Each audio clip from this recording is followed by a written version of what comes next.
맑은 책 읽기 유튜브로 만나는 레이첼 너어미 레멘의 할아버지의 기도 제5장 받아들임 7가지 이야기를 들려드리겠습니다.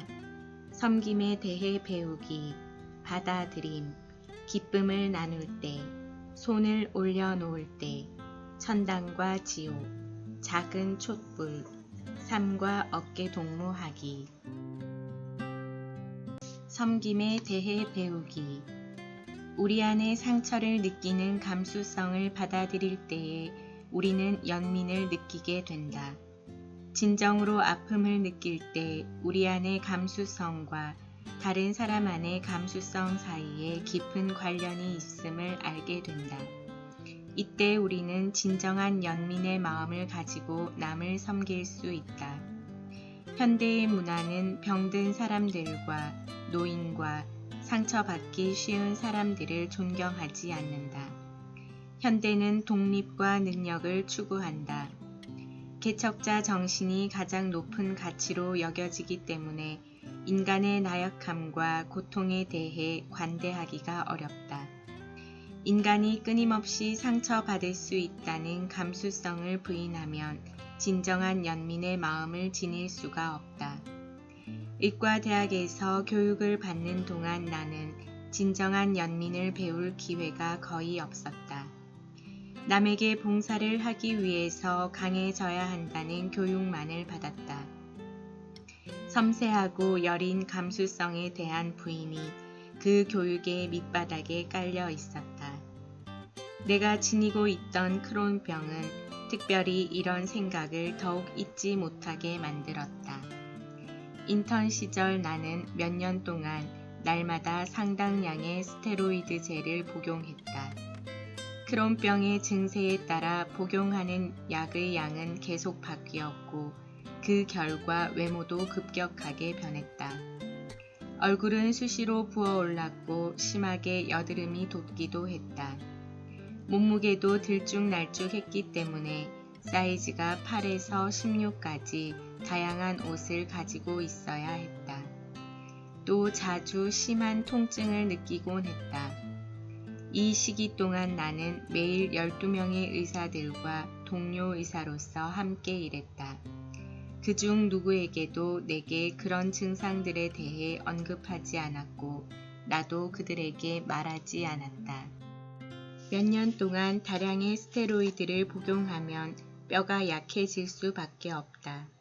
레지던트 상급반이었을 때였다. 5명의 레지던트들과 인턴들이 아침 회진을 했다. 우리는 환자들의 차트를 가지고 병실에서 병실로 바쁘게 옮겨갔다. 환자들에게 필요한 것이 무엇인지, 그날 해야 할 치료가 무엇인지 토론하면서 다니는 중이었다. 회진이 끝나려면 1시간가량 더 남아 있었다. 어느 순간 내 몸 안에서 날카로운 소리가 나는 것을 들었다.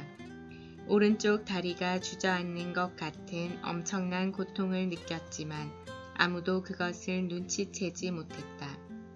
한 병실의 회진을 끝내고 복도에서 치료 계획에 대해 의논을 할 때였다. 나는 간신히 왼쪽 다리에 몸을 의지하고 서류 선반에 기대어 이를 악물고 고통을 참았다. 회진이 끝났을 때는 땀으로 뒤범벅이 되어 있었다. 그들이 떠난 후에야 나는 병동의 간호사에게 도움을 요청했다.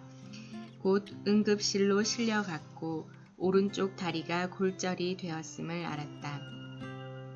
다음날 깁스를 하고 목발을 집은 채 병동을 돌아다녔지만 한마디라도 이 일에 대해 언급한 사람은 단 한 사람뿐이었다. 전날 나 대신 야근을 한 레지던트였다. 그도 내 상태가 어떤지 물은 것은 아니었다. 내가 언제 자기 대신 야근을 할지 물었을 뿐이었다. 이 모든 일이 전문직이 갖는 긍지의 작용 때문임을 안다. 당시 의사 중에서 몇 명 되지 않는 여성들은 남성의 영역에서 버티기 위해 그들과 동등해지려고 안간힘을 써야 했다. 의사로서 우리는 개인적인 필요를 능가하는 역할을 담당하도록 훈련을 받았고 그런 식으로 행동할 때 서로를 존중해 주었다. 그러나 지혜는 상당히 다른 어떤 것이다. 그 후 얼마 지나지 않아 한 계기를 통해 그것을 어렴풋이 깨달았다. 당시로는 아주 드물게 의과대학의 정교수 중에 여자 의사가 한 분 계셨다. 중년의 내과 의사였다. 그분과 이야기를 제대로 나눈 적은 없었지만 그분을 존경했고 내가 따라가야 할 모델이라고 생각했다. 그분은 미혼이었고 일에 대한 그분의 열정과 공헌도는 하나의 전설이었다. 연구 업적이 탁월할 뿐만 아니라 환자도 잘 돌보고 가르치는 데에도 특별한 자질을 유감없이 발휘했다. 젊은 의사들과 동료들의 존경을 한 몸에 받았다. 매우 강인하고 열정적인 분이었다. 그런데 그녀의 가슴에서 혹이 발견되었다는 말을 듣고 우리는 모두 깜짝 놀랐다. 외과 과장이 수술을 담당했다. 혹은 악성 종양으로 판명되었다. 그녀는 마취에서 깨어나자마자 수술을 집도한 의사를 찾았다. 수술 결과와 혹에 대해 말해달라고 했다. 그는 혹이 악성이라고 사실대로 말해주었다.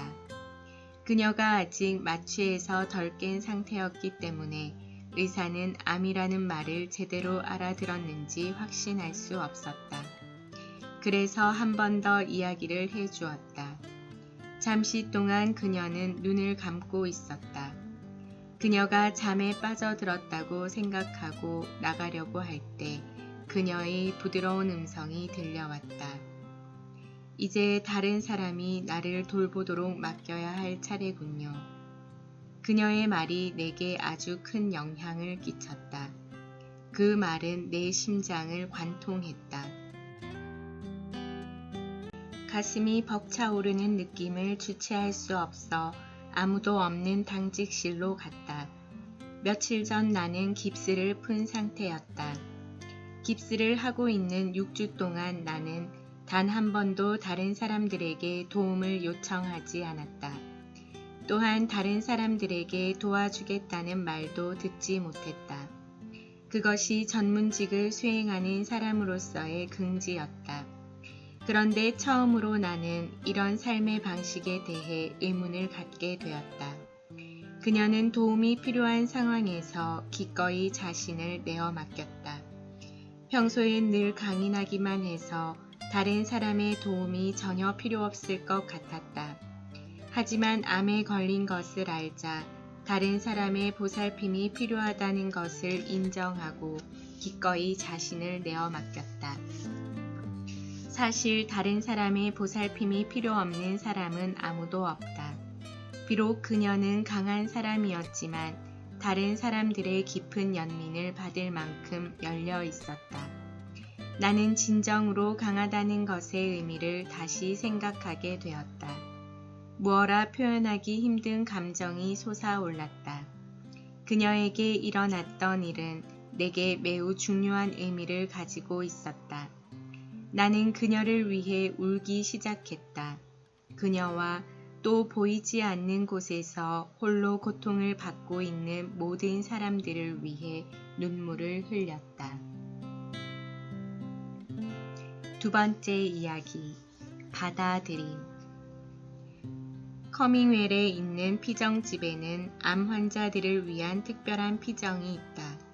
거기서 많은 환자들이 치유를 체험한다.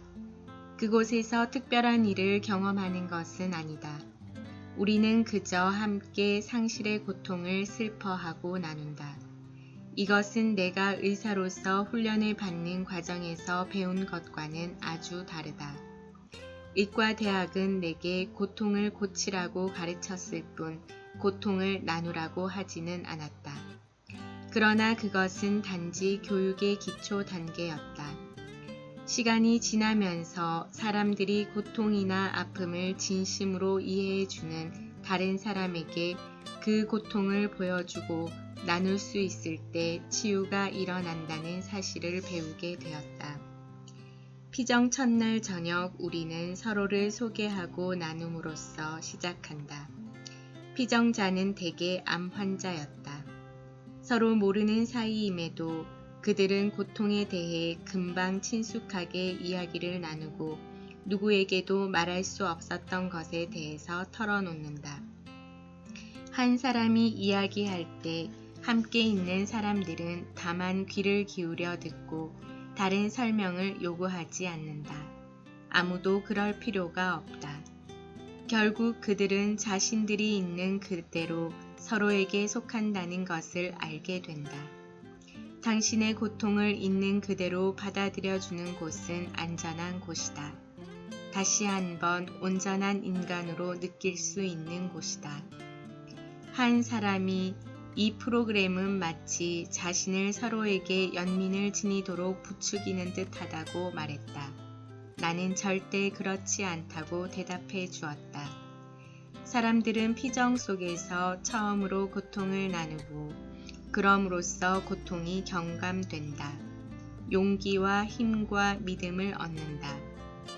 피정 첫날 저녁에 나는 서로의 상처를 통해 격려를 받고 용기를 가지는 모습을 보았다.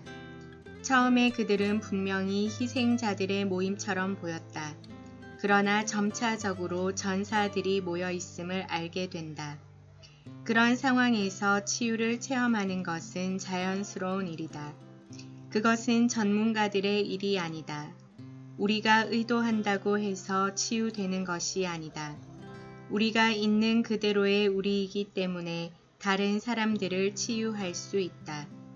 은총에 의해서 우리가 받은 상처가 다른 사람 안에 있는 삶의 에너지를 강하게 만들어준다.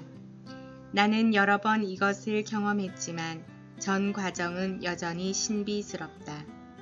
신비로운 어떤 것이 우리를 치유의 도구가 되도록 하면서 있는 그대로의 우리를 도구로 사용하는 것이다.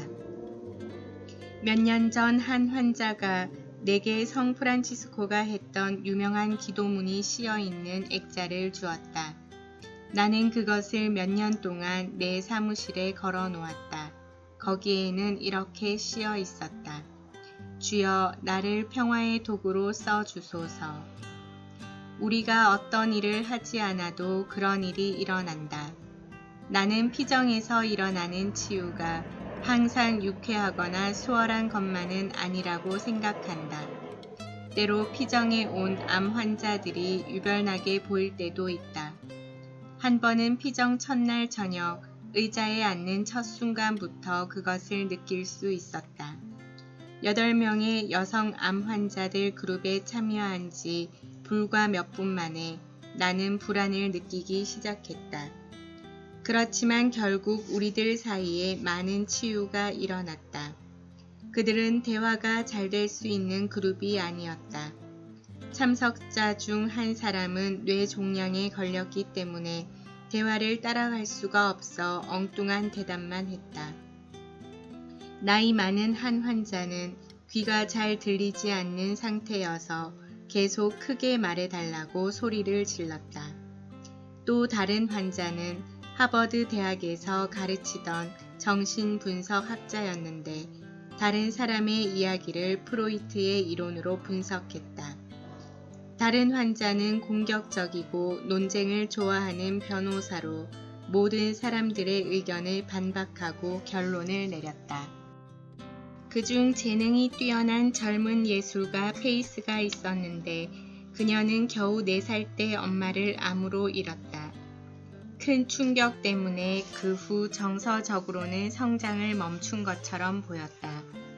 무슨 말을 듣건 그녀는 그것을 자기 문제와 연관지어서 모든 사람들이 자기에게 집중하도록 애썼다.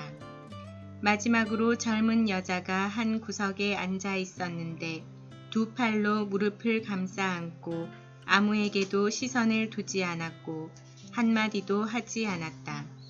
그녀의 이름은 베스였다. 다음 날 아침 모임에서도 불안한 상태가 지속되었다. 그 때문에 베스가 점심 후에 집에 가겠다고 하더라는 말을 나와 함께하는 다른 피정 지도자에게 들어도 전혀 놀랍지 않았다. 사실 그녀가 피정집에 도착하기 전부터 염려가 되었다. 신청서를 보니까 항암 치료를 반만 하고 중단한 상태였다. 항암 치료만 받으면 95%는 완치될 수 있는 병이었다. 그녀가 어째서 치료를 중단했는지 알 수 없었다. 다른 피정 지도자가 베스를 따로 만나 그녀의 이야기를 들었다. 그녀는 우리가 다른 여자들의 공격에서 자기를 보호해 줄 수 있는지 확신할 수 없다고 했다. 어린 시절 신체적인 학대를 받으면서 자랐다고 말하며 눈물을 떨어뜨렸다. 그녀의 어머니는 어린 그녀를 벨트나 승마용 채찍으로 무자비하게 때렸다.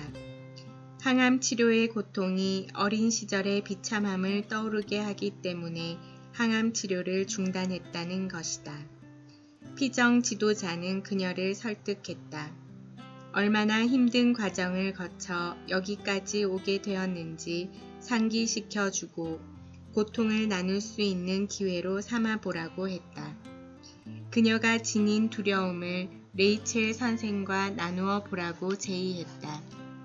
그녀는 자기 엄마와 비슷한 연배의 여성을 신뢰하기 어렵다고 말했다. 그러나 결국 그녀는 나를 만나기로 했다. 두 번째 날 아침 모임에서는 상황이나 분위기가 조금 나아졌다.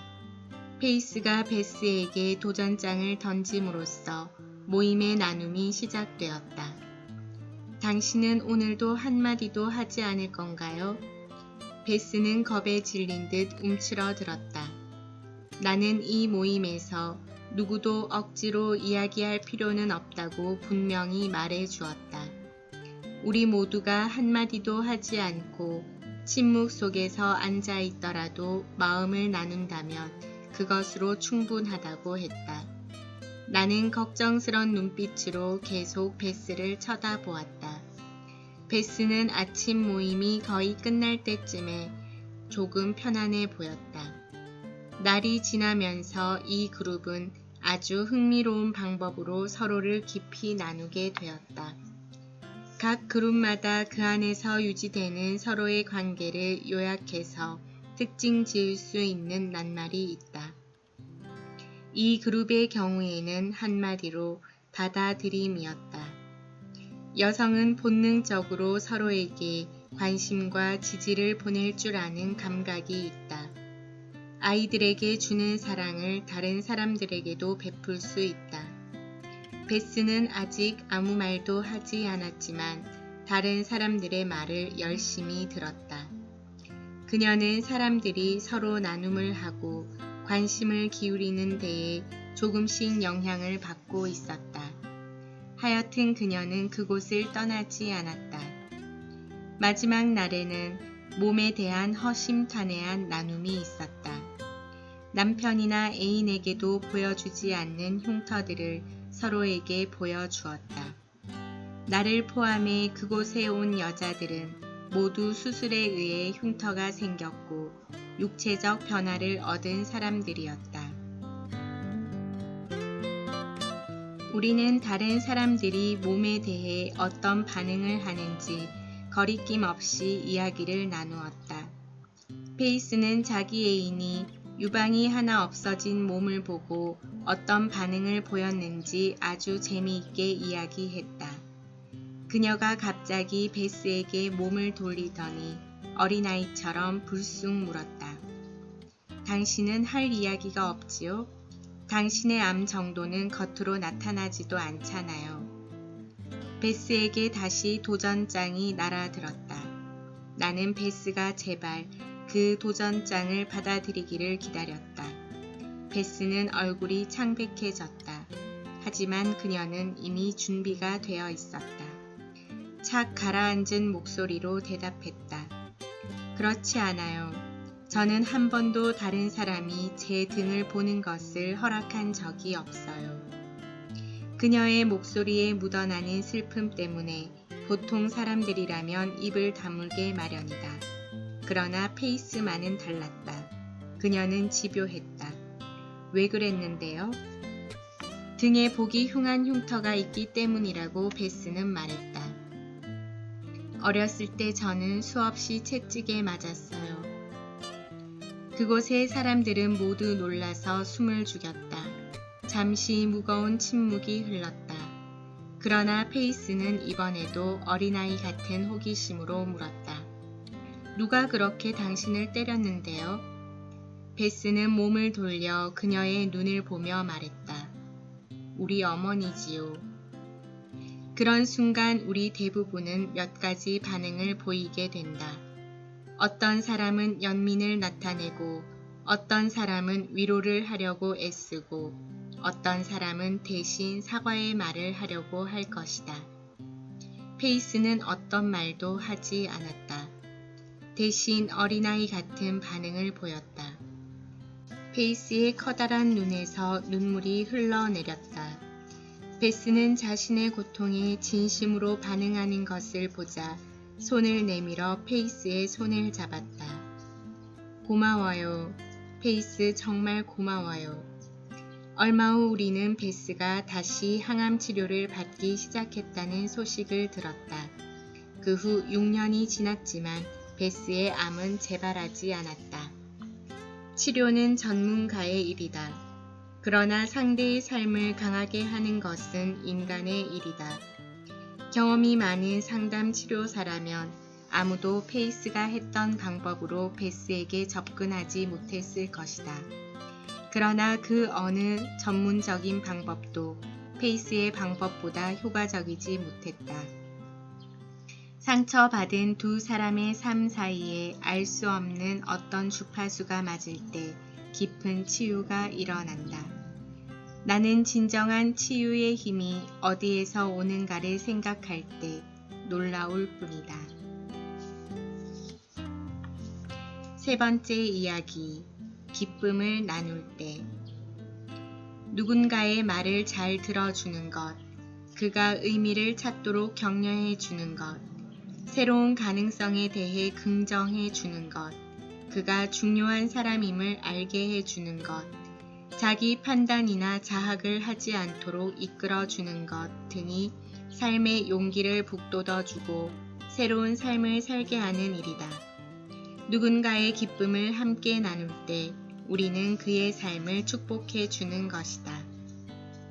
제시는 마치 숨을 쉬듯 그런 일을 자연스럽게 해내는 사람이다.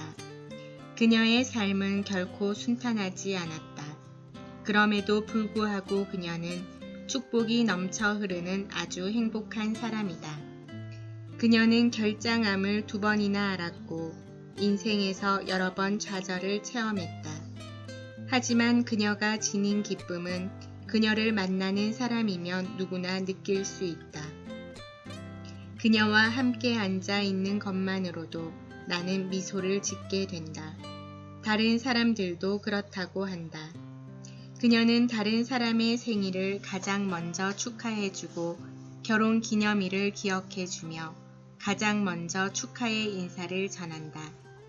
그녀가 잘 아는 사람이거나 잘 알지 못하는 사람이거나 상관이 없다. 사람들은 어떤 좋은 일이 생기거나 사랑하는 사람이 생기면 가장 먼저 제시에게 전화를 걸어 이야기를 하곤 했다. 그녀는 항상 누군가의 이야기를 눈을 반짝이며 들어준다. 그녀에게 이야기를 하면 기분이 좋아지고 행복해진다. 오래전 우리는 함께 진료실에서 지난 6개월의 항암치료 결과를 기다리고 있었다. 나는 그녀가 지닌 기쁨에 대해서 물었다. 그녀의 삶은 참으로 힘들고 어려웠다. 나는 다른 사람들이 그녀보다 앞서 나갔을 때 질투를 느낀 적은 없는지 물어보았다. 그녀는 웃음을 지으면서 고개를 가로저었다. 제시, 그 비결이 뭐지요? 그녀는 조금 심각한 표정으로 기쁨은 어떤 개인적인 것은 아닌 듯하다고 대답했다. 내가 무슨 말을 하는지 모르겠다는 표정으로 바라보자 그녀는 삶의 경험을 통해 그것을 알게 되었고 설명했다. 다른 사람들을 위해 진정으로 함께 기뻐해 줄 때 사람들은 마음을 열고 기쁨을 나눈다는 것을 알게 되었다고 했다. 제 옆에 있는 사람들에게 뭔가 좋은 일이 일어날 때 저는 늘 축하하기 위해 그들과 함께 거기 있었어요. 그들의 행운이 저에게도 행운을 가져올 것처럼 느껴지거든요. 저는 마치 저에게 그런 일이 일어난 것처럼 온전하게 그들과 기쁨을 나누지요. 그렇게 하면 정말 저도 행복해져요. 그녀는 잠시 생각에 잠기는 듯 하더니 싱긋 웃으면서 말했다. 물론 바로 그때 그 일이 저에게도 일어나는 것이지요. 제시가 처음 결장암이라는 진단을 받았을 때 복부 전반에 암이 퍼져 있었다. 담당 의사는 할 수 있는 만큼의 암세포를 제거했다. 물론 한 번의 수술로 암세포를 다 제거할 수는 없었다. 그 선생님은 할 수 있는 만큼 저를 편안하게 해주었어요. 놀랍게도 그녀가 암 수술을 받은 지 벌써 15년이 흘렀다. 그녀는 아주 건강하게 잘 살고 있다. 참으로 놀라운 일이다.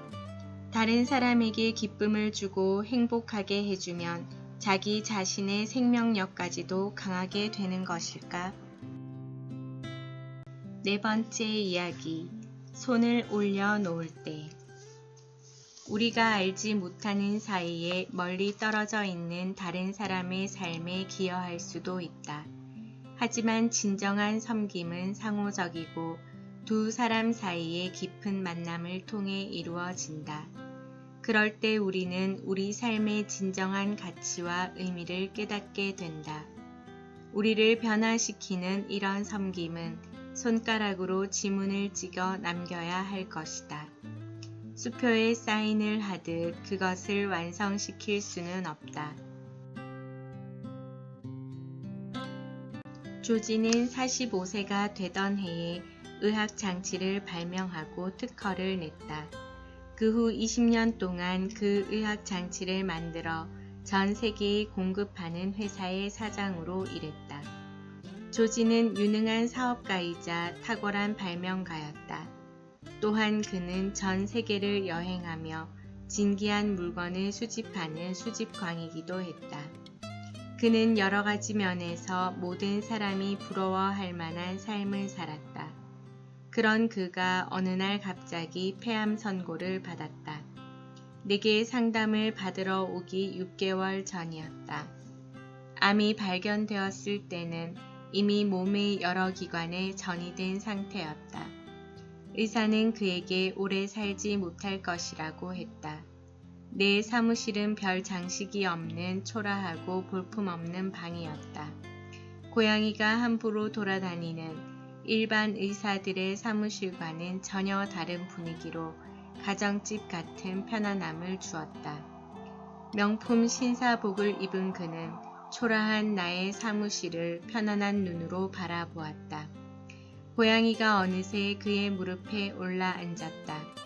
하지만 그는 자기의 말쑥한 신사복이 더러워지는 것을 개의치 않았다.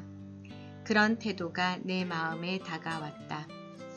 그는 처음에 폐암 진단을 받고 충격에 휩싸였다고 했다. 나는 그가 회복될 가망이 없기 때문에 절망했다고 생각했지만 그게 아니었다.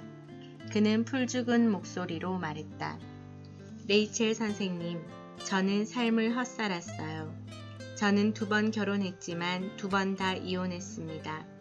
아이들은 5입니다. 경제적으로는 그들을 뒷받침해주고 있지만 그들에 대해 전혀 몰라요. 저는 전처들의 삶이나 아이들에게 관심을 두지 않았어요. 그들과 함께 시간을 보내지도 않았어요. 저는 그저 사업에만 몰두했지요. 회사를 세우고 운영하다 보니 그렇게 된 것이죠. 그들은 저를 보고 싶어 하지도 않아요. 이제 저는 돈 외에는 아무것도 가진 것이 없습니다. 그는 머리를 흔들었다. 얼마나 바보 같은 늙은이입니까? 정말 어리석은 바보였어요. 조지가 발명하고 그의 회사가 만들어내는 의학기계 장치는 만성병을 앓는 어떤 환자에게 거의 정상적인 삶을 되찾아준 획기적인 의학 발명품이었다. 당시 내 환자 중 한 사람이 그 기계 장치를 사용했다. 그것 때문에 그녀의 삶은 완전히 바뀌었다. 기계 장치를 사용하기 전에는 그녀는 거의 거동하기도 힘들었다. 그녀는 자기의 신체적인 증세를 조절하는 데 시간을 다 소비해야 했다. 일도 할 수 없었고 다른 행동도 극히 제한을 받았다.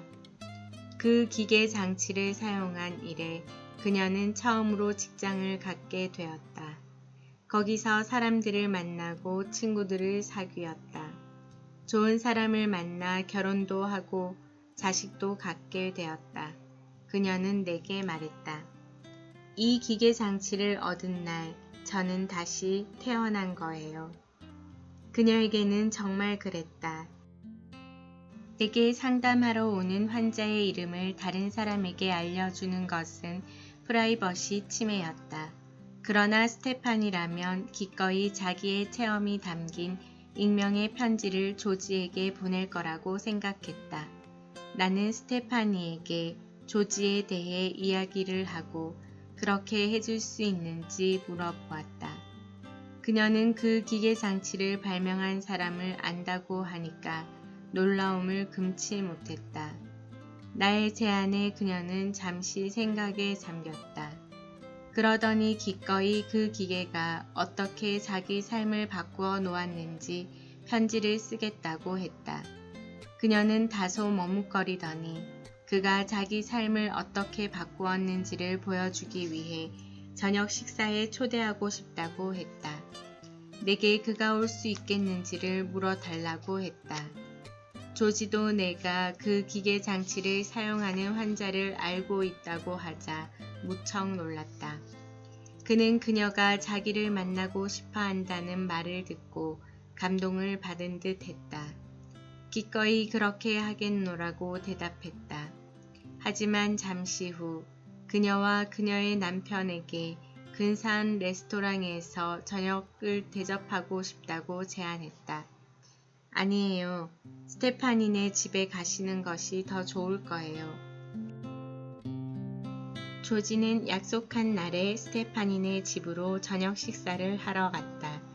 조지는 그 다음의 상담에서 상기된 표정으로 스테파니네 집의 저녁 식사에 대해 이야기를 들려주었다.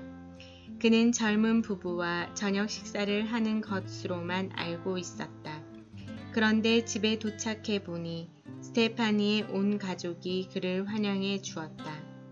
그녀의 어머니와 형제, 자매, 그리고 삼촌과 아주머니와 조카들과 사촌들이 그를 맞아 주었다. 남편의 부모님들도 있었고 친구들과 이웃 사람들까지 많은 사람들로 이루어진 대부대가 와 있었다. 그들은 마치 축제를 연 것처럼 주름종이와 은박지로 집을 장식하고 화환을 걸어 놓았다. 그리고 모두가 음식을 준비해 왔다. 특별한 식사였고 놀랄만한 축하연이었다. 조지가 말했다. 레이첼 선생님, 그것이 중요한 게 아니에요. 그들은 모두 정말 저에게 이야기를 들려주러 왔어요. 그들이 이야기를 하는데 3시간이나 걸렸어요. 스테파니의 삶에 대한 이야기였어요. 저는 내내 울었지요. 마지막으로 스테파니가 저에게 다가와서 말했어요. 이것이 전부 당신에 관한 이야기예요. 우리는 당신이 이것을 꼭 알아야 한다고 생각했어요. 라고. 그래서 정말 저는 알게 되었지요. 내 눈에 눈물이 고였다. 1년에 그 기계 장치를 몇 개나 만들지요? 거의 10,000개 정도 만들어요. 저는 몇 개를 만드는지 숫자만 알았지 그것이 무슨 의미를 지니고 있는지는 정말 몰랐어요.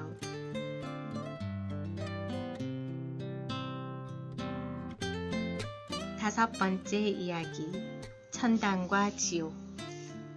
남을 섬기거나 봉사를 하는 방법과 수단은 시대나 문화에 따라 다양하다. 그러나 봉사의 본질적인 성격은 처음부터 한결같았다. 어떤 방법을 쓰든 섬김이나 봉사는 마음의 일이다. 과학의 힘은 분명 대단한 위력을 지닌다. 남에게 봉사하기 위해서는 과학적인 지식을 제대로 아는 것, 예컨대 정확한 진단을 내리고 바르게 치료하는 일 등이 가장 중요하다고 여긴 시대가 있었다. 그러나 어떤 일이든 마음의 일로 박히지 않으면 과학 그 자체만으로는 결코 남을 섬기거나 봉사할 수가 없다. 나의 환자였던 몰리는 지금도 양쪽 팔이 골절되어 입원했을 때 일어난 일을 생각하면 웃음이 나온다고 한다.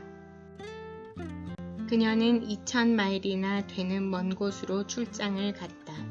집으로 돌아오기 위해 렌트카를 타고 공항으로 이동하던 중 교통사고를 당했다. 의식을 잃었다가 깨어나 보니 그녀는 병원에 누워 있었고 어깨에서 팔목까지 양쪽 모두 깁스를 한 상태였다. 그녀를 돌봐줄 사람이라고는 아무도 없었다.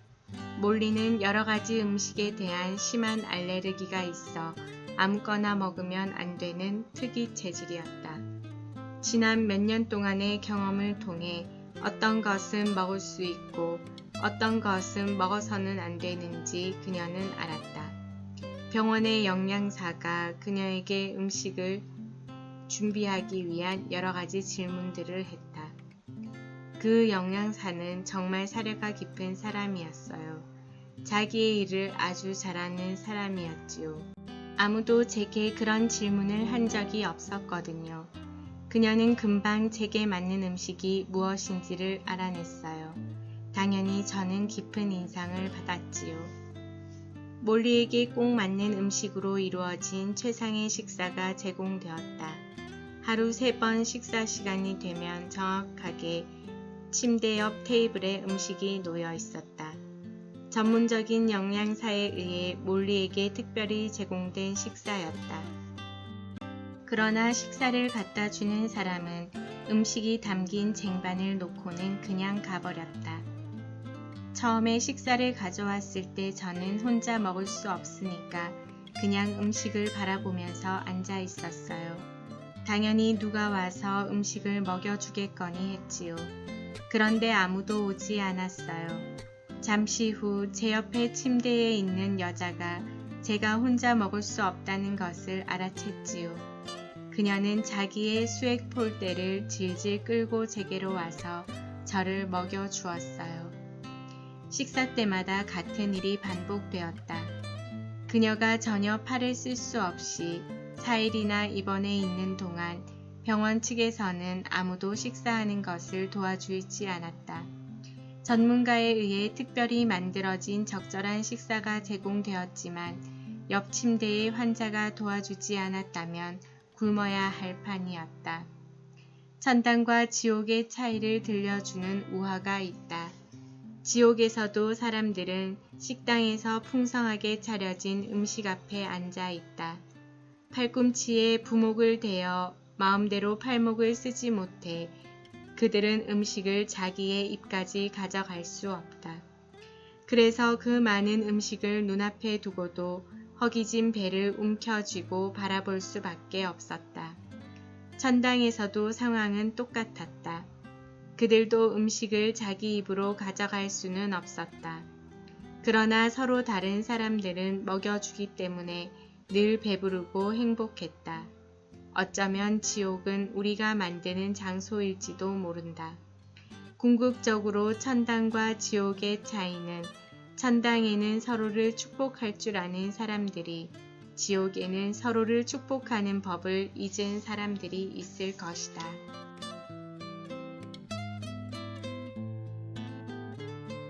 6번째 이야기. 작은 촛불.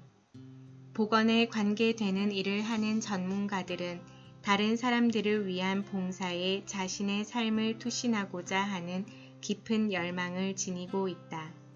많은 어려움과 좌절을 겪으면서도 그들의 열망과 헌신은 더욱 깊어지고 계속 그 일을 해나가게 된다. 그러나 의사들의 식탁이나 모임에서는 그런 일에 대한 이야기는 거의 하지 않는다. 커밍웰 피정집에서는 암 환자들을 위한 피정 프로그램뿐만 아니라 의료계 전문직에 종사하는 사람들을 위한 피정도 있다. 그 피정에 참여한 사람들은 전에는 서로 그런 이야기를 나눈 적이 없다고 말한다. 피정 속에서 그들은 많은 어려움과 상황들에 대해 나누면서 서로를 신뢰하게 된다. 자기들이 하는 일의 의미를 되새기게 되고 봉사하고자 하는 열망과 투신을 더 깊이 다지는 계기를 만든다. 전문직에 종사하는 사람들에게 봉사의 의미는 자신들의 삶의 비밀을 푸는 열쇠나 마찬가지다. 처음에는 서로 그런 이야기를 나누는 일이 결코 쉽지 않았다.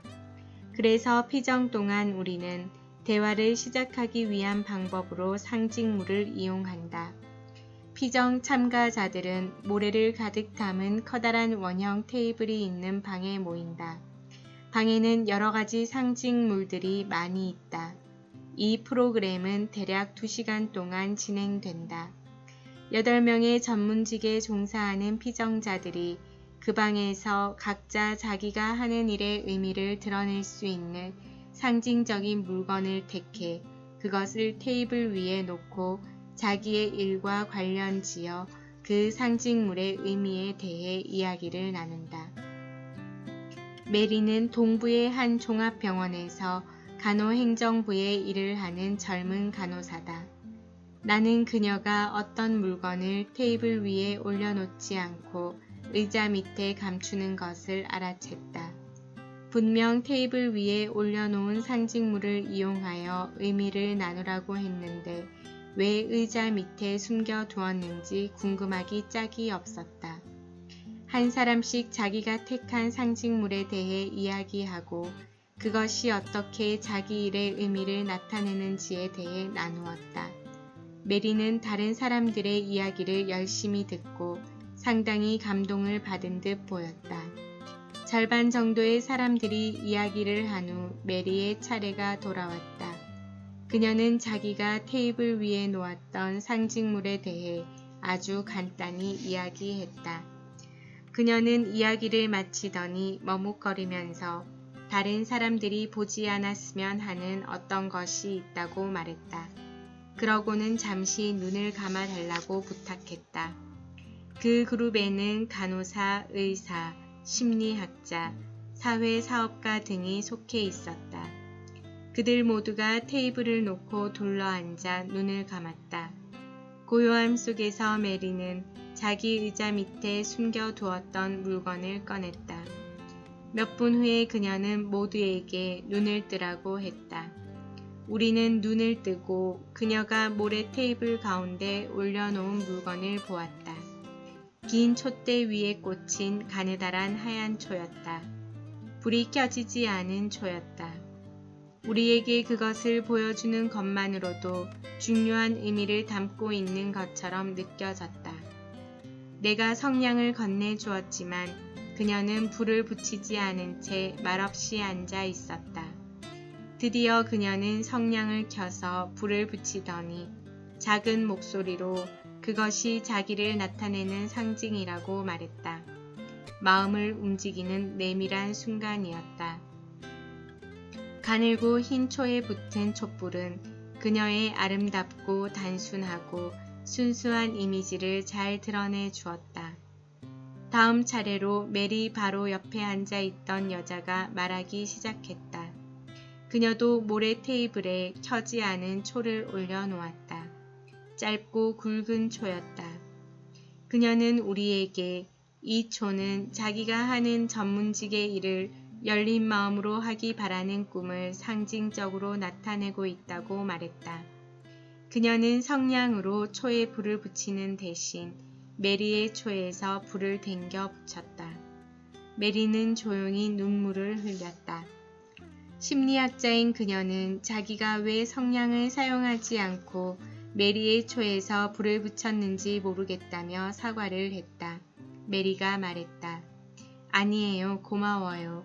저는 함께 일하는 우리 동료들 안에서 너무나도 냉소적이고 비판적인 말들이 많기 때문에 제가 하는 일을 아무에게도 보여주지 않으려고 했어요. 환자들만이 알지요. 저는 사람들이 비웃고 우습게 생각할까봐 늘 저를 감추려고 했어요. 그런데 오늘 한 이 일은 저에게 거룩하게 느껴져요. 선생님이 제 초에서 불을 붙이실 때 저는 더 이상 자신을 감추지 않아야 한다는 사실을 알았어요. 이제 제가 누구인지 있는 그대로를 보여줄 용기를 가질 수 있을 것 같아요. 저처럼 숨기려고 하는 다른 사람들도 있겠지요. 아마 선생님도. 잠시 침묵이 흘렀다. 두 사람은 서로 손을 내밀어 마주 잡았다. 오늘의 마지막 이야기. 삶과 어깨 동무하기. 나는 인생을 고치는 법을 배우려고 몇십 년의 세월을 애쓴 후에야 문득 인생이 고장난 것이 아님을 깨달았다. 모든 사람, 모든 존재 안에는 더 큰 온전함으로 나아갈 수 있는 씨앗이 숨겨져 있다. 우리가 그 씨앗에 물을 주고 가꾸어 나갈 때 삶을 잘 섬길 수 있다. 그러려면 우리는 행동하기 전에 먼저 귀를 기울여야 한다. 모든 삶 안에는 고유한 지혜가 담겨 있다. 의사가 많은 우리 집안에서는 지닐 만한 가치가 있는 것 중 가장 필요한 것은 지식이라고 여겼다.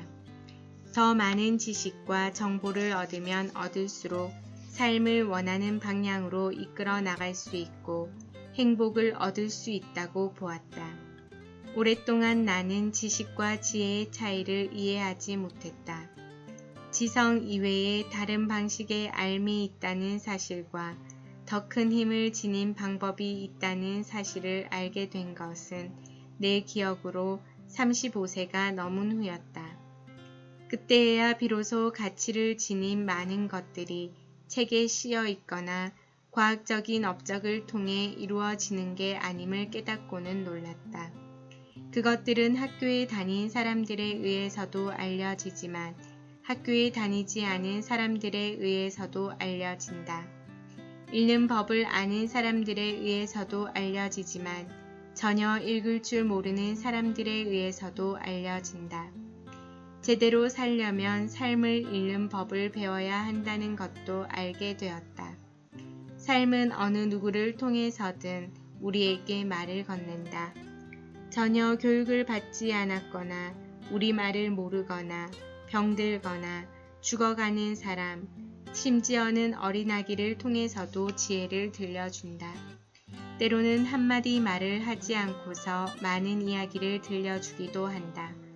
나는 자신을 결코 스승이라고 생각하지 않는 사람들에게서 인생에 대해 참 많은 것을 배웠다. 삶에 완전히 통달한 스승은 없다. 우리 모두는 여전히 삶에 대해 배워나간다.